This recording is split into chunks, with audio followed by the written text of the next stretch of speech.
So, hi students, നമ്മുടെ solutions ചാപ്റ്ററിലെ numericals നമുക്ക് നോക്കിയാലോ. The vapor pressure of the pure water at 25 degrees Celsius is 23.8 millimeter mercury എന്നുള്ളതാണ്. What is the vapor pressure of the solution containing 5 grams of glucose in 100 grams of water?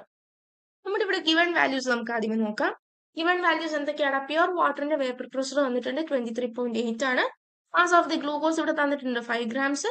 Mass of the water 100 grams വന്നിട്ടുണ്ട്. നമുക്ക് വാട്ടറിന്റെ molar mass അറിയാം 18 ആണ്. അതേപോലെ ഗ്ലൂക്കോസിന്റെ 118 ആണ്.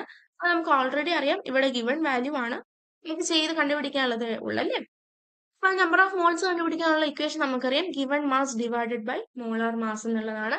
ഇവിടെ glucose ആണ് നമ്മുടെ സൊല്യൂട്ട്, വാട്ടർ നമ്മുടെ സോൾവെന്റ് ആണ്. ഓൾറെഡി അതും നോൺ വാല്യൂസ് ആണ് അല്ലെ, നമുക്ക് അറിയാവുന്ന കാര്യങ്ങളാണ് അതൊക്കെ. അപ്പം ഗിവൺ മാസ് ഗ്ലൂക്കോസിന്റെ എത്രയാണ്? 5 ആണ്. ഡിവൈഡഡ് ബൈ മോളാർ മാസ് ചെയ്യുന്ന നമുക്ക് വാല്യൂ കിട്ടുന്നുണ്ട്. വാട്ടറിന്റെ കേസിൽ ഗിവൺ മാസ് എത്രയാണ്? 100 ആണ്. ഡിവൈഡ് ബൈ 18 ചെയ്യുന്നു. ഇവിടെ 118 നമുക്ക് ഈ വാല്യൂസ് കിട്ടുന്നുണ്ട്. നമ്മൾ മോൾ ഫ്രാക്ഷൻ കണ്ടുപിടിക്കാനുള്ള ഇക്വേഷൻ നമുക്കറിയാം, N of A divided by N of A plus N of B. ഇവിടെ നമുക്ക് മോൾ ഫ്രാക്ഷൻ സൊല്യൂട്ടിന്റെ ആണ് കണ്ടുപിടിക്കേണ്ടത്. അപ്പൊ സൊല്യൂട്ടിന്റെ വാല്യൂ മുകളിൽ കൊടുക്കുക, പിന്നെ സോല്യൂട്ട് പ്ലസ് സോൾവെന്റ് കൊടുക്കുക. നമുക്ക് 0.00498 എന്നുള്ള വാല്യൂ കിട്ടുന്നുണ്ട്. നമുക്ക് റോൾസ് ലോ വെച്ചിട്ട് നമുക്കറിയാം ഈ ഒരു ഇക്വേഷൻ അല്ലേ, vapour pressure of the pure solution minus vapour pressure of the solution by vapour pressure of the pure solution equal to mole fraction എന്നുള്ളത്. വാല്യൂസ് ജസ്റ്റ് സബ്സ്റ്റിറ്റ്യൂട്ട് ചെയ്ത് കൊടുക്കുക, മോൾ ഫ്രാക്ഷന്റെ വാല്യൂ ഇവിടെ ഇട്ട് കൊടുക്കുക. നമ്മൾ ഈ ഡിനോമിനേറ്ററിന്റെ വാല്യൂ മുകളിലേക്ക് പോകുമ്പോഴത്തേക്ക് എന്താണ് ഇവിടെ മൾട്ടിപ്ലിക്കേഷൻ ആവുന്നു. അതേപോലെ നമ്മൾ ഈ പി കണ്ടുപിടിക്കാനായിട്ട് ഇത് ഇപ്പുറത്തേക്ക് ചെല്ലുമ്പോഴത്തേക്കും ഇവിടെ മൈനസ് വാല്യൂ ആവുന്നു. 23.8 മൈനസ് 0.1185 എന്ന് കിട്ടുന്നു. അപ്പൊ നമുക്ക് പിയുടെ വാല്യൂ 23.68 എന്ന് കിട്ടുന്നു.